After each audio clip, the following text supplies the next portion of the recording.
What is up, fight fans? Welcome to the MMA Plug presented to you by Mile High Sports. We are coming to you live from the number 38 presented to you by Volo. We are here in our new time slot in the 2 o'clock window here from the number 38. Folks, do want to say right now, this is a little bit of an anomaly right now. You might hear a little bit of extra background noise. There is a private event going on right now, a memorial or a celebration of life for a young man named Jake. Jake, whoever you were, rest in peace to your soul. Prayers to your families out there. So yeah, moving along from that, though, want to give a shout out to the rest of the Mile High Sports crew out here. Guys, there is a lot of things going on in the sports world right now that these guys are giving you a ton of coverage and content on. You have an ongoing week-to-week situation with CU. Are they going to show up and have a good game? Are they going to go out there and lay an egg? So it's a little bit of a mix-up as far as what you're going to get from the Folsom crew up there. In the NFL, I mean, this is a Bronco town. We all know it. The Broncos are giving us a chocolate star clincher about every single week so far. But this last week, I think that if there is ever a case to be made of divine intervention happening in a football game, and I also had a variety of people message me saying like, dude, this was angels in the outfield type of vibes. But think of this crazy numerology. Sunday was the enshrinement day for Demaryius Thomas, the late great wide receiver who was a part of those historic teams with prolific offenses and that capped it off with that run for Super Bowl 50 and became champions 10 years ago.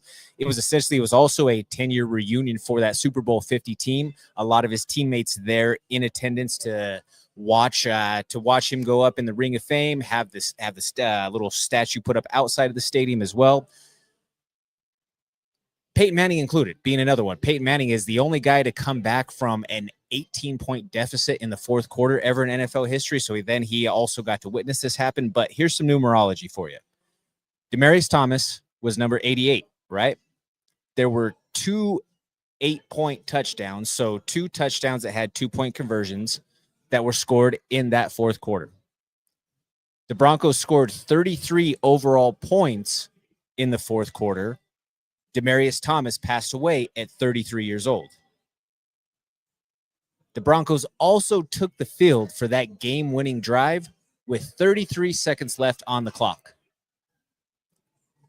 All of that to be said, I mean, I don't know what sort of woo-woo or alignment of the crystals, the football gods, the whatever, but that's some numerology right there that only really, you could point to one thing and say that was some divine intervention coming through and DT shining his light on that Orange Crush crowd and letting the Broncos get that victory on Sunday. You have the Avalanche off to a solid start. You had the Nuggets kicking things off. You have the World Series in motion going for Major League Baseball. Now think of this, folks.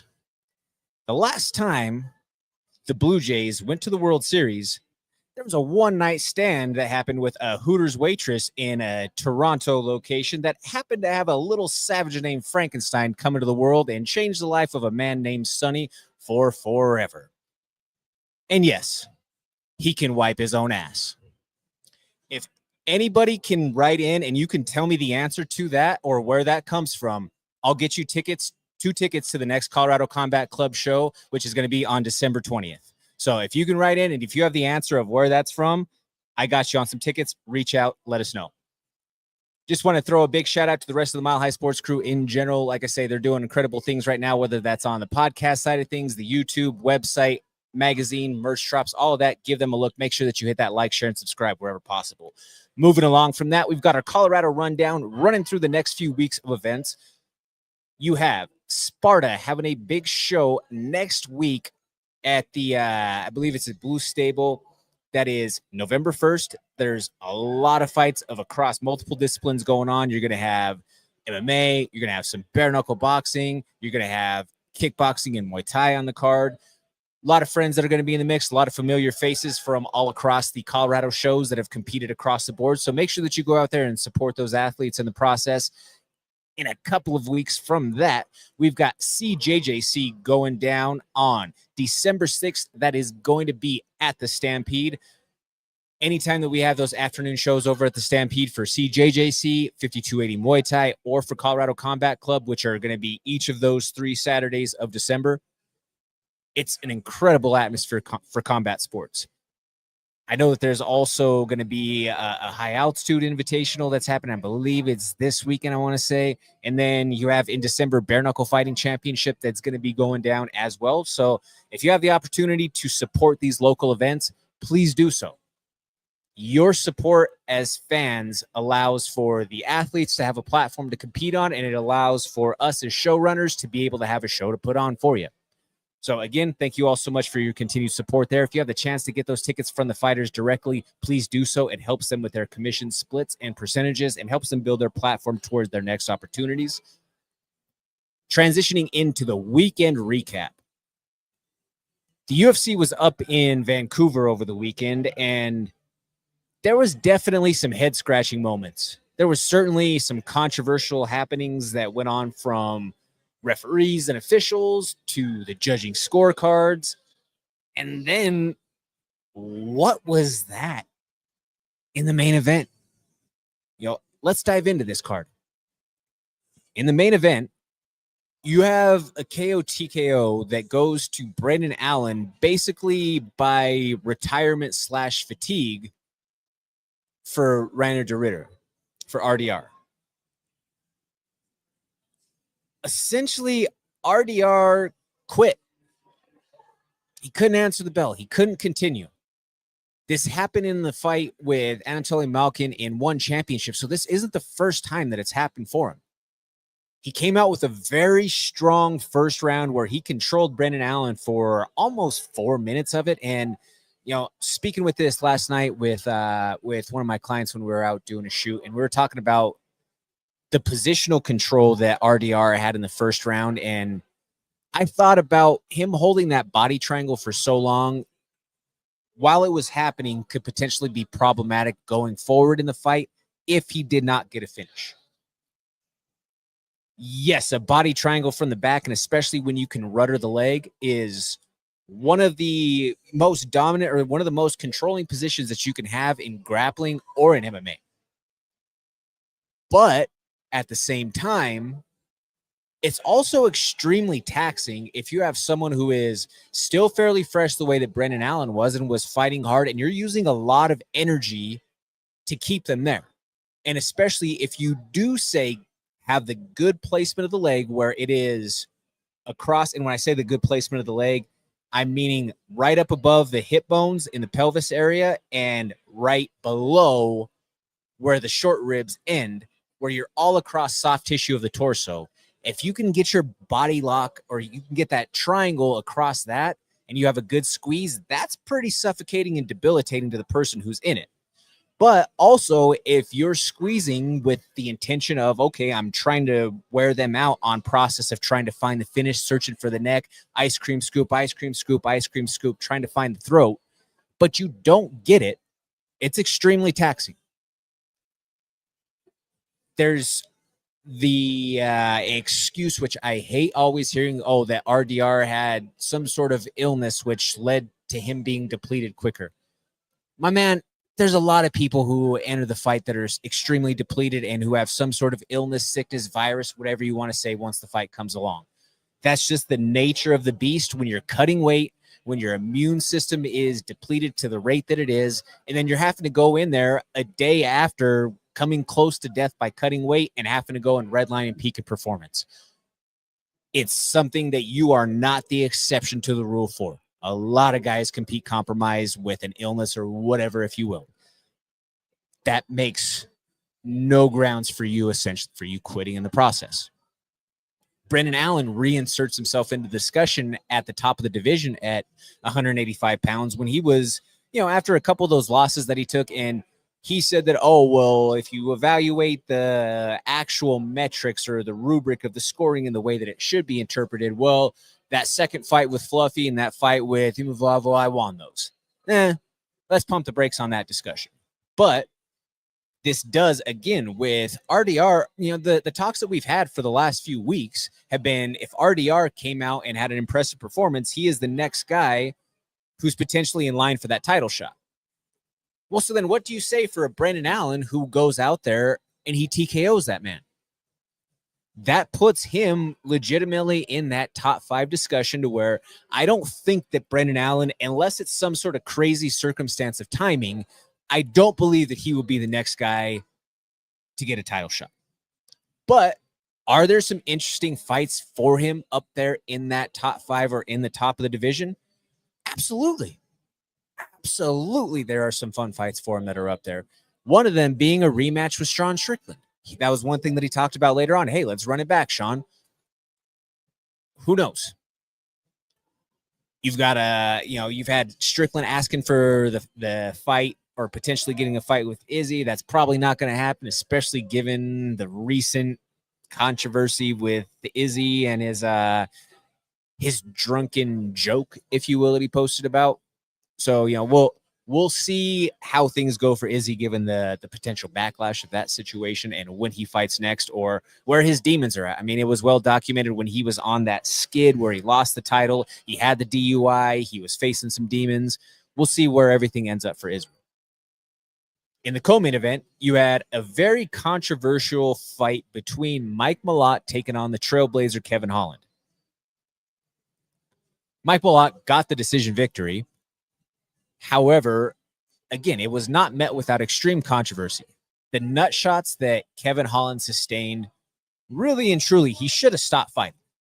He took the entire 5 minutes, and he was very visibly uncomfortable and was really, I think that this is, in that moment, you could argue that it's a failure of the official at the same time to say that, hey, he's not intelligently defending himself in the process when he's having to try to readjust himself every 2 seconds and he's getting swung on in the process. That being said, Malott was having a decent start to the fight, and I circle this all back to what we talked about last week. And Kevin Holland, when he is inspired, is one of the top guys in the world at 170 pounds. When Kevin Holland has this, I don't care, I don't really know, or I'm just here to fight sort of rhetoric behind his interviews and the things that he's talking about when he looks disinterested, those are the outings that don't go his way. He said it, I'll paraphrase what his tweet was after the fight, or X post, whatever you call him now. I still call him tweets. He said afterwards, I suck. Don't ask me any questions. And I think that that's just a level of frustration from Kevin Holland, of knowing that he has so much potential, but he under-actualizes what that potential could be so much. And hopefully, this is a wake-up call, or hopefully this might be a turning point to where he finally finds some consistency. But it's Kevin Holland. He's the Trailblazer. He just fights. Who knows? Who knows what we see next out of him? The feature fight, I want to know what you guys think, so you could let me know. The feature fight was a peculiar one in that there's a lot of elements on paper that are just kind of fishy and work against Chito Vera. This was a split decision loss for Chito. Amin Zahabi takes home the decision. Now, why do I say that there's some things working against Chito there? Well, history has told us that the Canadian Commission certainly favors Canadian fighters. Add to it that Amin Zahabi is the brother of the crown jewel MMA coach of Canadian MMA. Like, when you think of Canadian MMA, there is one coach that you think of. It's Firas Zahabi, Amin's brother. In that fight, I believe that the most defining moment of it all was when Chito had him hurt. I think Chito 100% has the second round. Then you make the arguments of the first and the third both going to Amin. I don't know, man. Pretty questionable in that process. But Again, I want to know what you guys think. The next fight, though, there was absolutely zero controversy in how this one was stopped or the way that it ended. And you had Manon Fior. She came out and she put an absolute beating on Jasmine Jasudavicius for as long as that fight lasted. I mean, all minute and 15 seconds of it. Jasmine was surging towards the top. Manon was reeling off of a title shot loss or a title contender loss. Manon knew that she had to basically come out here, defend her spot in the rankings, defend her post, and say, hey, you know what? I still am her. I need maybe another fight or two, and I'm right back in the discussion of a title fight. Hey, say in a few weeks, if the title were to change hands at 125, then boom, I'm right there also in the discussion again. So I think that was a tremendous performance that left absolutely zero room for interpretation on, well, is there somebody else who could be in that top contender slot above Manon? No, I think that Manon went out there and had one of those defining type of performances that says, no, I'm her. Charles Jourdain, he aims to entertain, and man, did he deliver. He had a tremendous dance partner in Dangerous Davy Grant. Davy Grant has always been an entertaining fighter. He brought the fight to Charles Jourdain, but Charles Jourdain, man, in just a couple of minutes of that first round, finishes with that guillotine. He had a tremendous flying knee that he set up beautifully, by the way. If you go back and you watch how he drew out the opportunity that left the opening exposed to hit that flying knee en route to that finishing sequence, that dude is flat out entertaining through and through. And I think that his move to 35 is interesting. You know, he's had some great performances since he's been down there, and he's a guy that no matter what, like I say, we've talked about it for years on this program. Charles Jourdain is entertaining, and he's one of those guys who, when you see him on the card, it doesn't matter if he's on a main card, it doesn't matter if he's on the prelims or early prelims. To me, win or loss, he's a must-see TV type of fighter. Now, we talked about some head scratchers going on the card, right? The fight between Kyle Nelson and Matt the Steamroller Frivola was absolutely one of those. And this is one that I think that, you know, why don't we have any sort of reporting on why something was done the way that it was? You had Dan Murgliata step in with 3 seconds left on the clock before the horn sounded, stopping the round with Kyle Nelson on top of Matt Frivola. And, oh, wait, the fight's not over? He just calls the round? Well, why don't we have an answer? Why is there not something that gives us an explanation for a premature stoppage to the round from when the official time expired, and then it continues to go on? I mean, yeah, in the end, ball don't lie, the rightful guy ended up winning, but that robbed Kyle Nelson of what should have been a first-round TKO by the way that the fight was stopped, which is a big deal for any fighter when it comes time to future negotiations, when it comes time for the compensation package. And, you know, this was going to be a hard to fight for bonuses because there were so many spectacular finishes, but in some instances, there's only 1 or 2 TKOs on a card. This could have been the difference of him being robbed of a bonus opportunity. I just feel like we need to have more transparency when it comes to the officials, the judges, and the commission and their process entirely.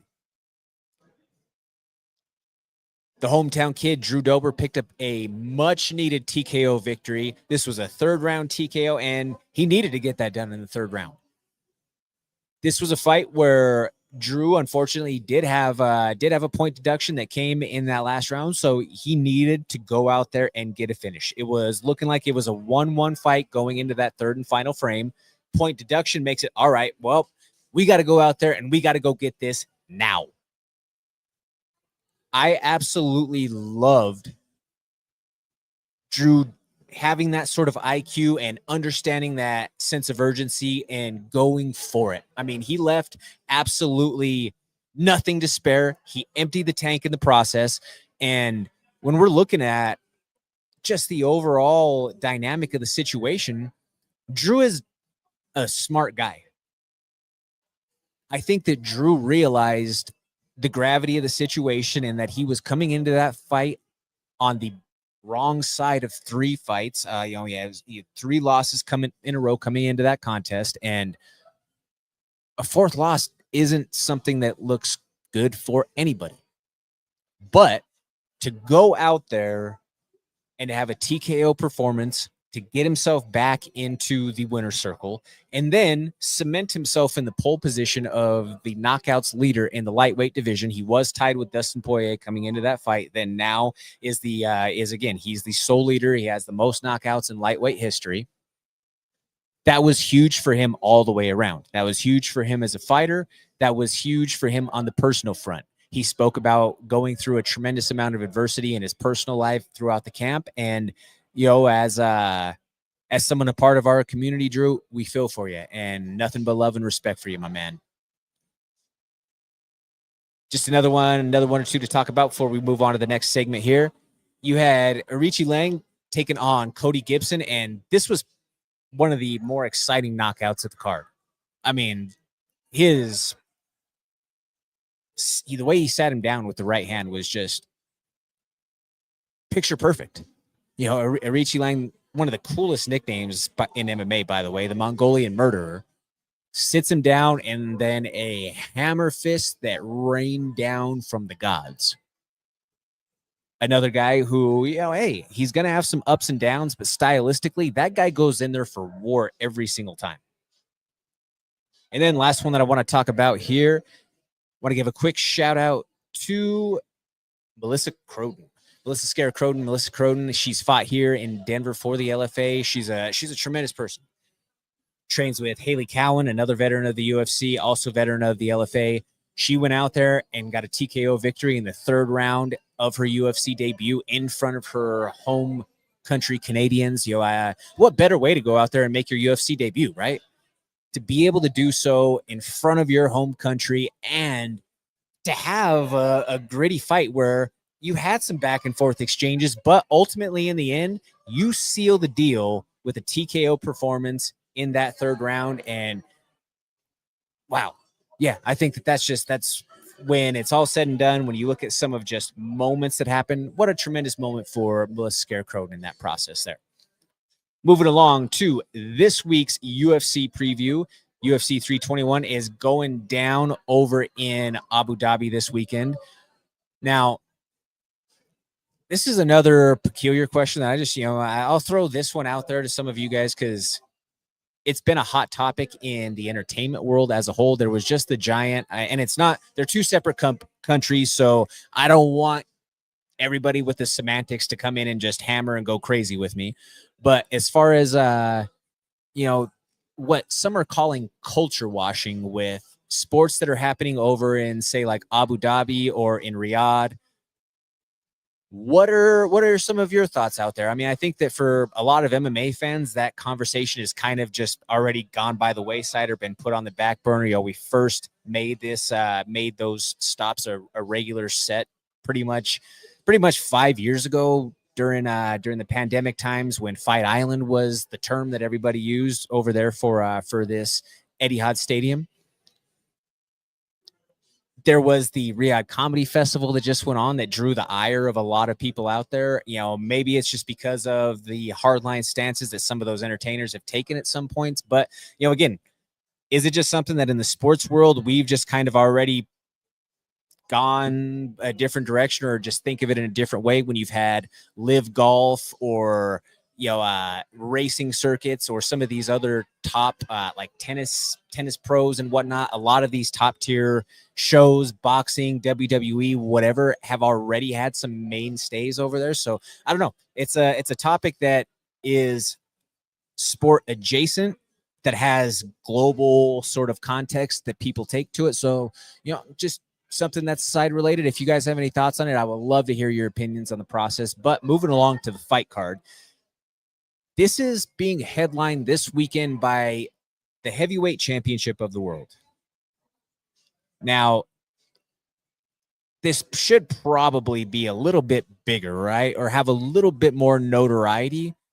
But I think for many fans out there, or for a lot of the hardcore MMA faithful, they don't necessarily look at this as a true undisputed title fight between Tom Aspinall and Cyril Gane.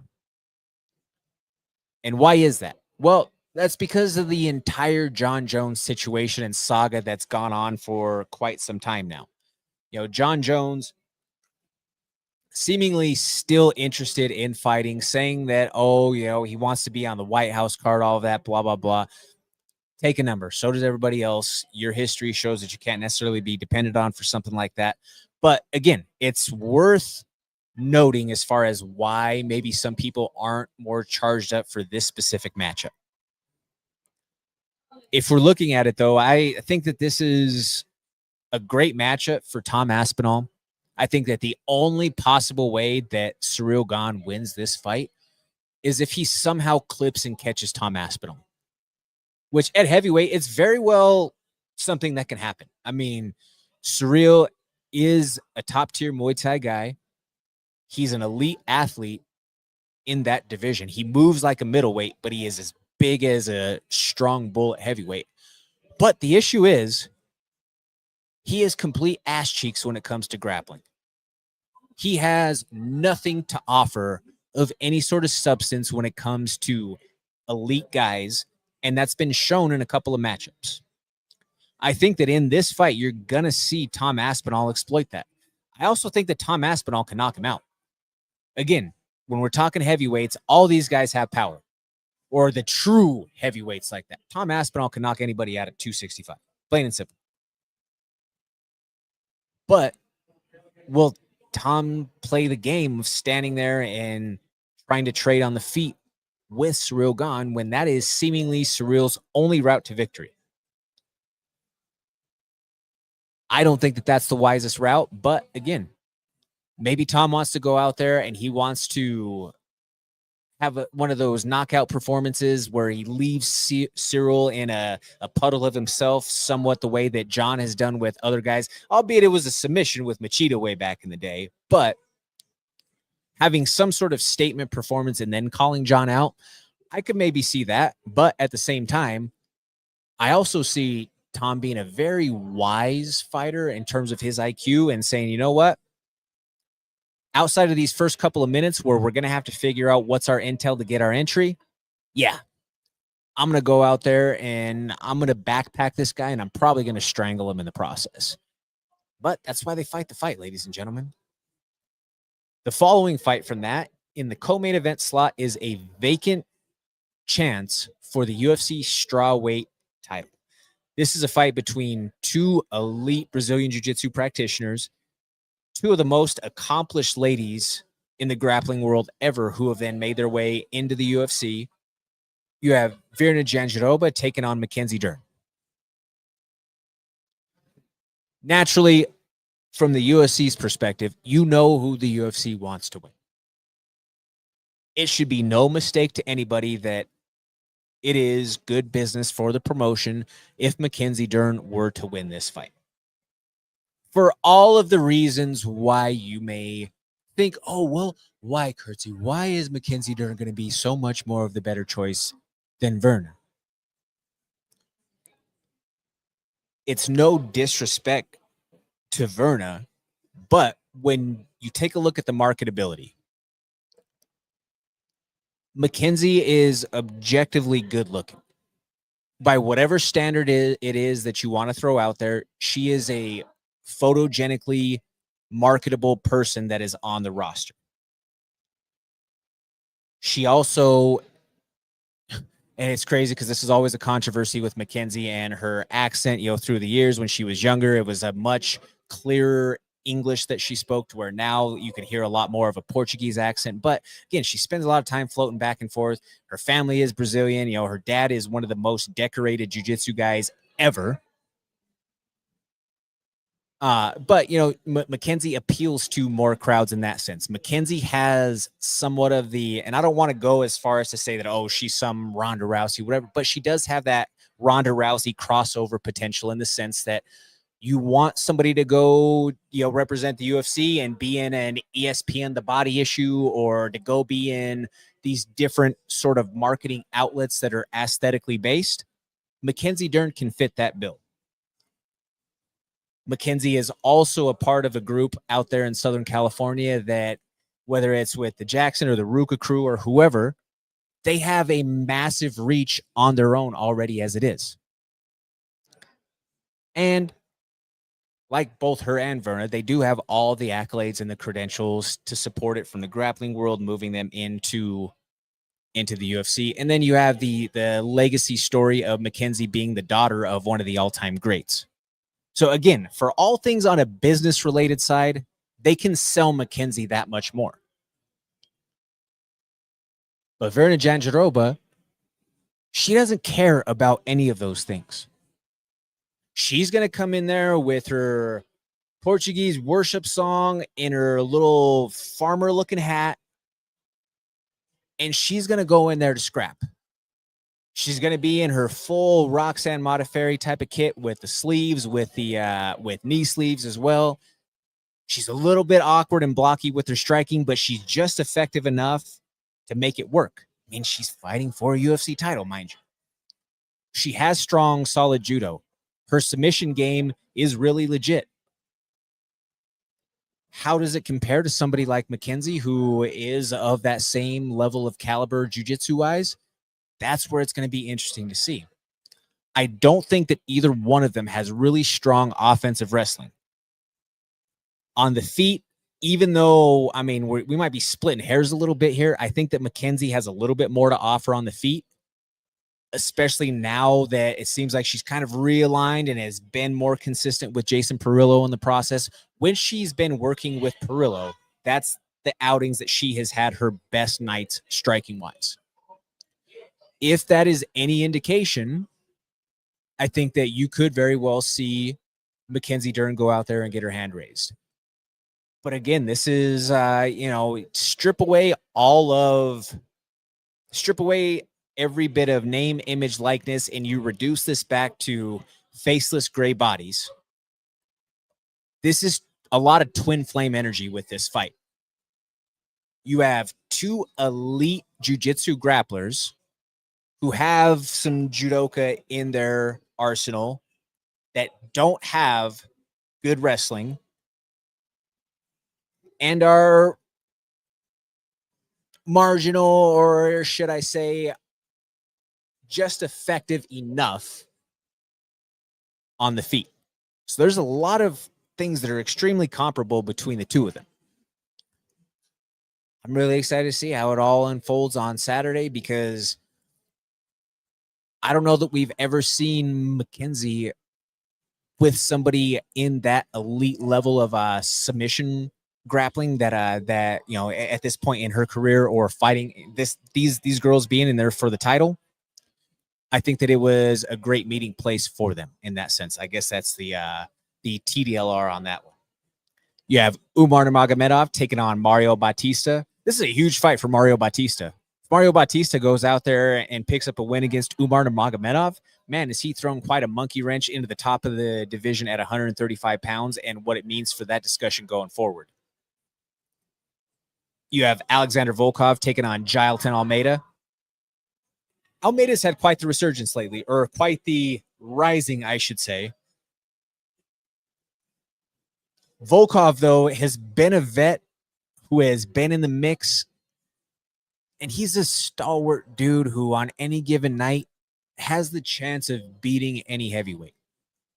He's an elite kickboxer, but Father Time is starting to enter the discussion with Volkov. Volkov has unfortunately been a guy who has suffered because of all the situation of John Jones, the Tom Aspinall saga, all of that.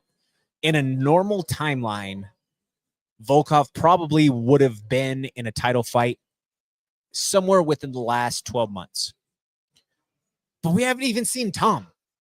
We've seen limited activity of Tom because of all the situation going on with John, almost for 2 years now, dating back to the MSG card that he had to pull off of because of the torn pec, which was November 2023. We're on the heels of being November 2025.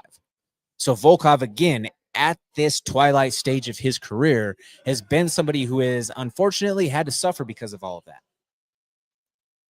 He is a matchup nightmare for a lot of guys. He's listed as 6'7", but I have it on pretty good authority from a lot of guys who have been around him and know him that he's actually 6'9", but they listed him as 6'7" so that they could avoid a lot of the freak show discussions like they would always have with Stefan Struve. Who knows? I mean, it's probably one of those Kevin Durant sort of things where he's listed as like 6'9", but you put him next to guys who are 6'9", and he's like 3 inches taller. So, yeah, that's just a comparable out there for you folks out there. If you guys don't know basketball, you're not missing much. A few of the other fights out there that we should talk about. I think that you have an interesting fight in the 205-pound division where you could very well see somebody get their lights put out between Alexander Rakic taking on Azamat Murzakanov. Rakic, those Serbian soccer kicks that he has, the way that he can kick the legs, it's absolutely brutal. His kicking game in general is filthy. It's insane. Murzakanov is a guy who you don't expect to be that much of a dog when you take a look at him. He almost looks like he could be what was the name of the dude in Lord of the Rings, the little like troll looking guy who had the battle axe, like tiny little Gimli. Yeah, is that the fire hydrant dude? Yeah, he's a dwarf. Yeah. I mean, he's a small, blocky 205-pounder, a hairy little Russian, but this dude is undefeated. He's got speed that you wouldn't expect for somebody of his, again, he doesn't look athletic by any means, but he's gone out there and he's beat some of the best that 205 has to offer. He has also had a performance enhancer, vacation for a little while, but all that to be said, he has an interesting matchup with Rakic, who is a big man who has tremendous horsepower behind his strikes. Should be a fight that is certainly one that has the potential for a highlight reel finish. A couple more fights to talk about here. You have Mateusz Romboski. Looks like he is going up against Ludwig Klein. Now, both of these guys go to war.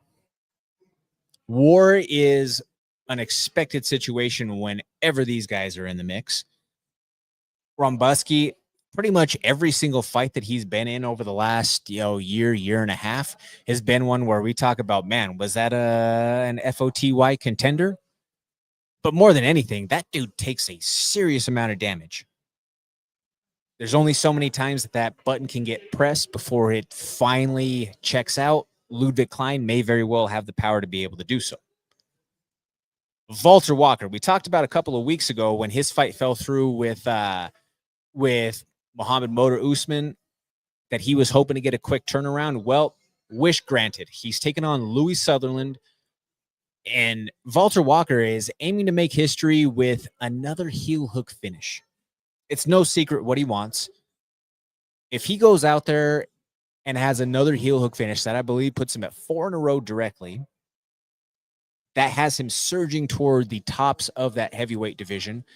And I think that he brings a breath of fresh air and some life to the heavyweights that we haven't had in quite some time.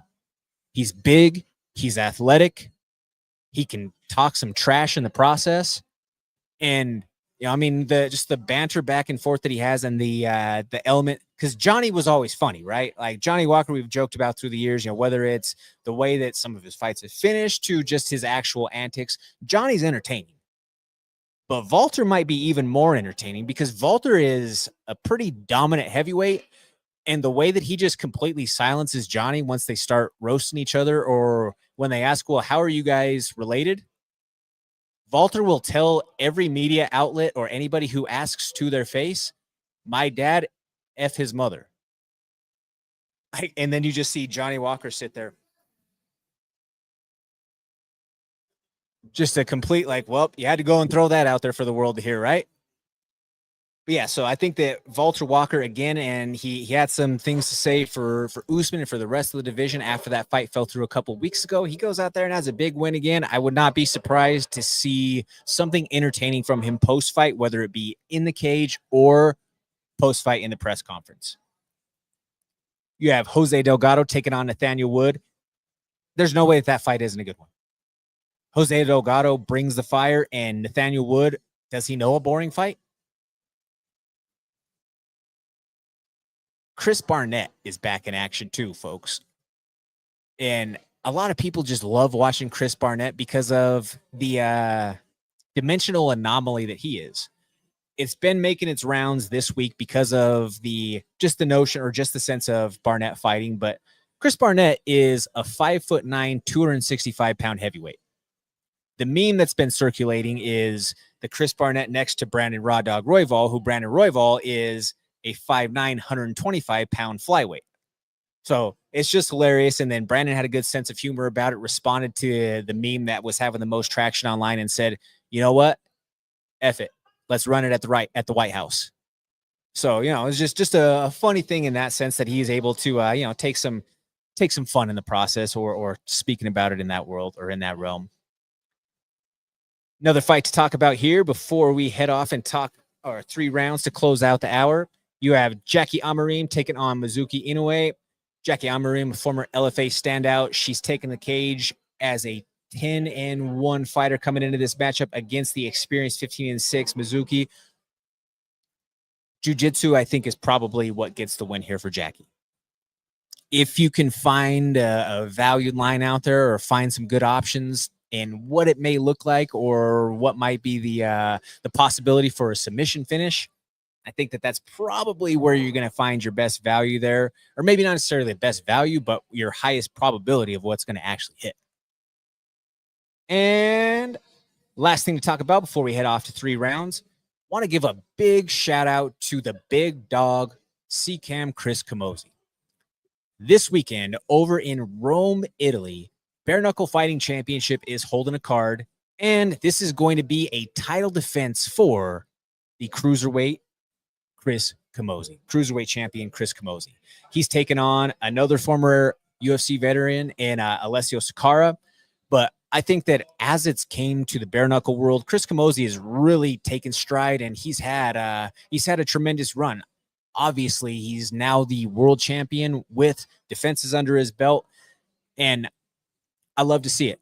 Chris was one of the guys who, when I first got into this world, who embraced me or who supported me along with everything that I did back when he was still the proprietor of Performance MMA that once was a pro shop here in the Denver area, opened up the doors to me or opened up any sort of resources that I needed back in the early days. We spent many afternoons watching fight cards in his office over there in Englewood. So, it's from a personal side of things. He's been on the program before. He's someone who, whenever I see him out and about at shows, always a great dude to talk to and a wealth of knowledge when it comes to the fight game across all disciplines. He's a black belt in jiu-jitsu. He's a absolute savage when it comes to Muay Thai. I mean, just go back and watch the Joe Riggs fight. And then obviously now in the bare knuckle world, he is the world champion. So I will be cheering for Chris Camozzi this weekend, and I'm looking forward to that title defense over there in Rome, Italy. We're all rocking for you here from the 303 C-Cam. Now, moving along to close out the show, we've got 3 rounds. My man Danny Bailey behind the boards. The news broke over the weekend that the legendary Duke Rufus passed away. How will his legacy be remembered? This was such an unexpected news break that came along. I don't really have the words to say other than, man, what a tragedy. Duke being still so young with so much life left to live, so much left to offer to the game, to his family, to his students. Duke was on this program way back in the day. For those of you who've been rocking with us for a long time, this was all the way back when the legend Ron Kruk was on the broadcast with us. From wherever it is that you're watching, Duke, thank you for gracing us with your presence when you did. But also, collectively, thank you for all of your contributions to martial arts as a whole and to the combat sports world and mixed martial arts specifically. Duke and his brother Rick were both prolific kickboxers on their come up and on their rise, fought all around the world, fought some of the biggest names in their respective realms. His brother Rick was one half of, if you guys remember, the very notorious fight of the kickboxer versus the Muay Thai guy. That was an infamous example out there. That was Rick, and Duke was there with him. Duke Rufus also a guy who he was obviously, he's a proprietor of Rufus Sport up there in Milwaukee. As a coach in MMA, he's had multiple world champions walk through his doors and under his tutelage.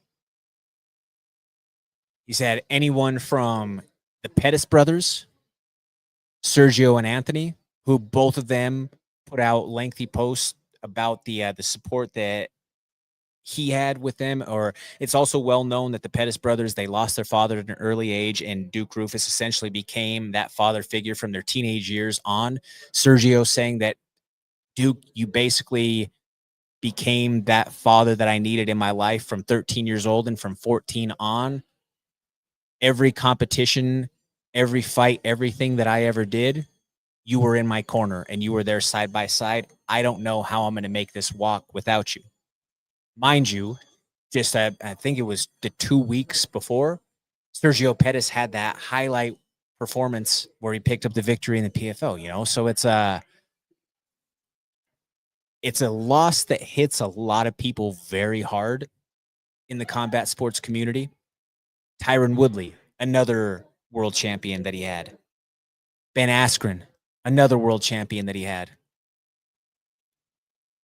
Like I say, there was a tremendous amount of talent that he worked with through the years. And that's just some of the guys, some of the most notable names giving you. There's plenty of more that were notables that he was involved with throughout the years. No, he was also a member of the Glory Kickboxing broadcast team, somebody who offered a tremendous amount of insight as a panelist for their shows. And he's somebody who will be missed on these things going forward. Having somebody who had the background that he did, having all of the connections through the years, and then being able to just speak to the audience, it's obviously a presence that will be missed. And for all of those who are impacted, affected, or feeling the pain and the grief of Duke's passing, my thoughts and prayers go out to you. Talks are heating up online over the potential matchup between Ilia Topuria and Paddy Pimblett. Is this just a rumor or is it legit? I mean, as of right now, it's still just a rumor because there is nothing that's been inked. There's nothing that's official. According to Paddy, he said that he's had something of formality and he's waiting on the Topuria side to sign. Who knows? Who knows if that's just peacocking during through the media, or trying to provoke a response, or trying to create the opportunity. Could be all of those things. Could actually be something of legit nature. But I do believe that we have to take this rumor or these talks somewhat seriously, at least. And that's for a few reasons. One, Paddy has steadily crept up the rankings if you've been paying attention. Where he's at, number-wise, when you're looking at it in that sense, puts him within striking distance of having that title shot. The next thing when we take a look at it is they are both international superstars at a mega level. Yeah, we may not necessarily see the entirety of their impact here stateside because they're both foreign, but the reach and the appeal that each of those two guys have on the international stage and the numbers that they do through international channels are astronomical. They are through the roof. There's a reason why Paddy has always had so much hype from the very, very first fight that he had in the UFC. It's because he is that much of a draw. He does do that sort of numbers. He does have that sort of fellowship. I've been there in person when Paddy has fought, and I'm not going to say that it is Conor-esque or that it's in that realm of McGregor or whatever in terms of the fellowship and the fandom. But there's only a few guys that I've ever been around that have the droves of people that follow them wherever they are, that travel from across the world in the masses that they do. There's only a couple of them right now that are active that have that sort of fellowship. And to also have a ton of middle-aged guys walking around in basically a mop for a Patty haircut, just going out there and trying to, show their Patty likeness. That's interest. That's impact. That is the ability to create consumer decisions that translate into revenue and dollars, which is absolutely something that Shapiro, to everybody else who are looking at the dollars and cents and the bottom line for TKO, that's what they're paying attention to. They're looking and seeing, oh, these guys do these many numbers, internationally. Patty all around the world with what he does. Oh, then you have Ilya. Well, he brings in a Spanish audience. He brings in a Georgian audience. He also brings in a lot of this young crowd who he is their beacon of light for this generation. He is that guy who is undefeated, who is going out there and just obliterating everybody in the process. Then now you add the saga of the split up and all of that going on. Plus, there's already heat between Patty and Ilya. If you guys remember back a couple of years ago, the incident that happened at the hotel that is the entire reason why Patty calls Ilya hand sanitizer boy, when they had the little dust up in the hotel lobby and Patty threw the hand sanitizer that hit off at Ilya's head, there's already heat between the two of them. So you can sell that grudge match. And we all know the UFC is not going to shy away from selling that real heat. They will use that footage. Precedent has told us that. They used Conor throwing a dolly through a damn bus window to sell a fight. Which, mind you, that action took multiple fighters off of a card and cost them a lot of money, but they still used that in the end to make even more money by selling the fight. This is the rumored headline to usher in the Paramount era. So I can understand from a business perspective why Patty is the guy that they're looking to put in that role for Ilya's dance partner. They are arguably the two biggest draws on the roster right now. From a business sense, it makes sense. Meritocratically, that's up for debate. But I think that outside of a 110%, you can't not have me in that next title fight, sort of undeniable performance against Dan Hooker, Arman's not going to get the next title shot. I think that him having the situation with Islam in the way that it happened, that really put a sour taste in the UFC's mouth, and he's going to have to probably wait. You also have Justin Gaethje, who is on the outside looking in, who, from a selfish perspective, I would love to see Gaethje get the nod. He's the hometown guy. He's one who has put in his time over and over again. But in terms of where the numbers are, it looks like they're trying to kick off this Paramount era with a huge headliner, which, if that is the angle that you're trying to take, there is no bigger fight right now to make at 155 pounds than Ilia Topuria and Patty Pimblett. Kamaru Usman lays out the plans for the end of his career, saying, in this part of my career, the dream scenario is next fight, win the welterweight title, vacate, win the middleweight title, retire. What's your reaction to that statement? So, grand delusion is the part of your career that you're in? In what world is that going to happen? Yeah, you say this is a dream scenario. Brother, you are dreaming. Because as we know already, well, right now, at welterweight, there's a lot of options out there. There's a lot of talent that is emerging and is itching toward a title shot. Sure, back when you were the champion, a couple of years back, you had cleared out the rest of the division until you had lost it to Leon. I will give you that. I will totally offer that at that time, had you decided that you wanted to move up and go for another title, that would have been a very valuable option, or that would have been an option that a lot of people would have been interested in.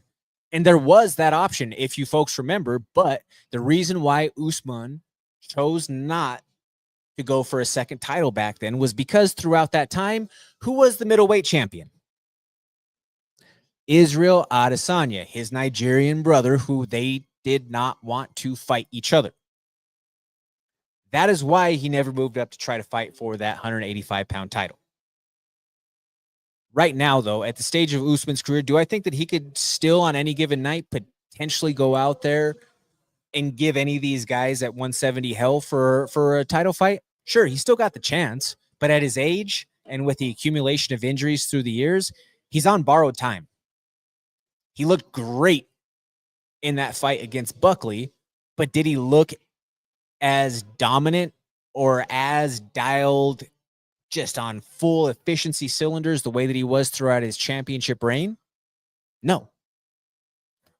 Could he still be very effective and highly competitive? Absolutely. But then as we start to up the discussion to the 185-pound belt, I understand where he says, hey, I would love to have a chance to go out there and fight for that belt, because he did fight Khamzat Chimaev. He did fight Khamzat, and that was a barn burner fight that was, in the end, yeah, Khamzat won the decision, but many of folks say that if that would have been a 5-round fight, well, then those championship rounds, the momentum was 100% swinging toward Usman. So I understand where he, as the fighter, where he, as the competitor, believes that he has a chance in that race. I get it. I'm not going to fault him there. And if somebody has to have that delusional confidence, it needs to be you as that man in the arena. I just don't foresee this as a situation that is going to happen at all for Kamaru Usman. But just like that, folks, we are all out of time. I want to thank you all so much for tuning in with us for another week of Original Combat Sports programming. We thank you as you follow us to this new time slot as well. We are also appreciative if you help us share the word and help it get us out there that we are in this 2 o'clock time slot here in the Mountain Time Zone. I want to give a big thank you to the rest of the Mile High Sports crew, especially my man Danny Bailey, holding it down for me each and every week. Guys, there's a lot of things going on this weekend. Like I say, we've got that UFC card. You've also got bare knuckle that's happening over in Italy, where Chris Camozzi, one of Denver's very own, is going to be defending that title. For me, I'll be back here next week, same time, same place. I'm Jordan Kurtz. Give me a follow along online at Comments from the Peanut Gallery. This is the MMA Plug presented to you by Mile High Sports, coming to you live from the number 38, presented by Volo.